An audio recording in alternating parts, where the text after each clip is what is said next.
Hey YouTube, I'm back with my second Blu-ray update, no DVDs this time. I actually got my camera fixed, so there's going to be no auto-focusing in and out, and I sharpened the image a little bit, so it should look a little better. It's still not the greatest camera in the world, but it should look a little better this time.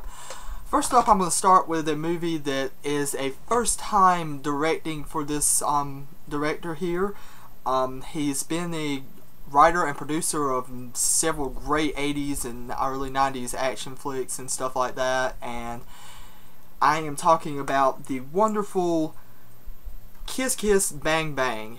This movie was basically, everybody calls Iron Man Robert Downey Jr.'s grand comeback or whatever, but anybody that's seen this or even Zodiac or something like that should know that Robert Downey Jr. has really been gone anywhere. He's always been a wonderful actor, and he's really, this shows a lot of why he is. But the director of this film, interestingly enough, Shane Black, he is set to direct Iron Man 3. I think this movie kind of got him the part to do this, but he has done he's done the Lethal Weapon, the first Lethal Weapon I know, and several other action movies and things like that. And he's a really good writer. Anybody should definitely see this because he's a great writer. I mean, this is a great story. It's very noir, if I pronounce that right, and it's just a great movie. I highly recommend it. Next, I'm gonna go. I picked this up in the $7.99 bin at not Big Lots, but Best Buy. Yes. Best Buy, they've had a $7.99 deal. I'm going back today to see if they have some more, but I picked this up. It is Brian De Palma and Al Pacino's second film working together, Carlito's Way. Carlito's Way is wonderful. It is probably one of the best things that Brian De Palma's ever done, in my opinion. A lot of people give Scarface all the credit, and really, Scarface, to me, Al Pacino's overacting. It's very tongue-in-cheek.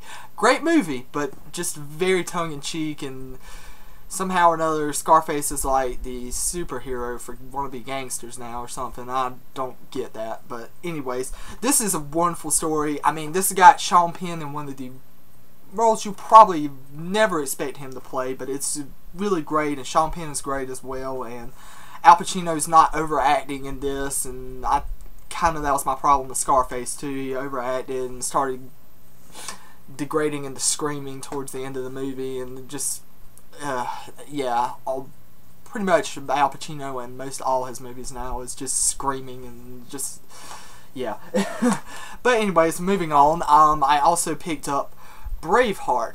This was, I believe, the first Sapphire series movie that re-released on Blu-ray, and it did not come with the problems that most Sapphire releases have seemed to have since then, which is over-edge enhancement, just terrible transfers. They want to DNR the hell out of everything. I don't understand it, but this is actually really good, and the movie was actually pretty enjoyable.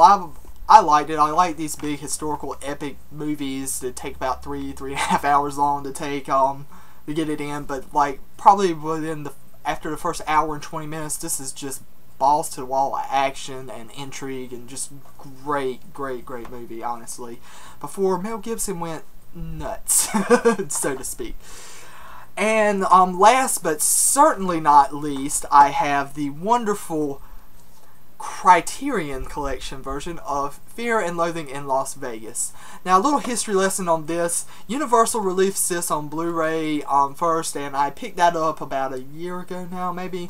And the problem with the Universal release is that they turned the contrast up way too high. They tried to make it way too bright, and it ended up losing a lot of detail, I felt, in the picture image and stuff. The soundtrack they chose for the movie also wasn't the greatest in the world. The audio quality was not bad by any means, but some of the clarity was missing, and just the overall loudness of it, so it just wasn't good. But the Criterion version seems to rectify both problems I had with the Universal version.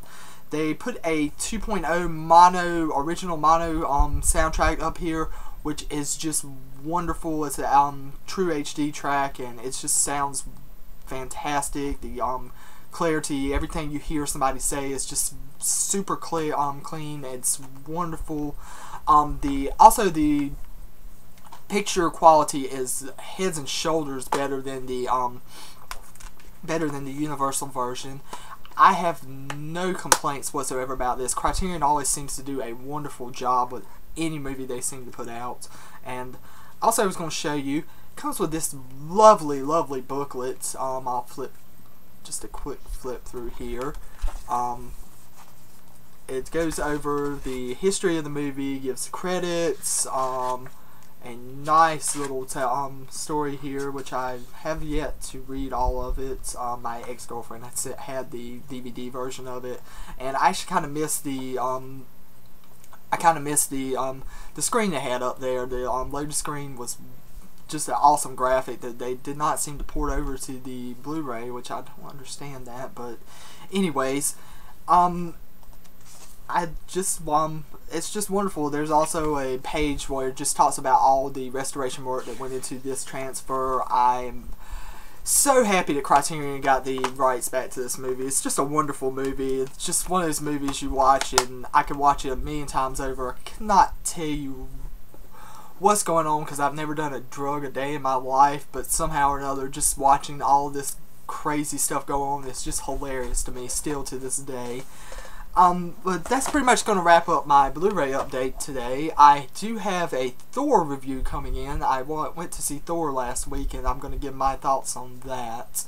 But anyways, this has been my update, and I thank you for watching.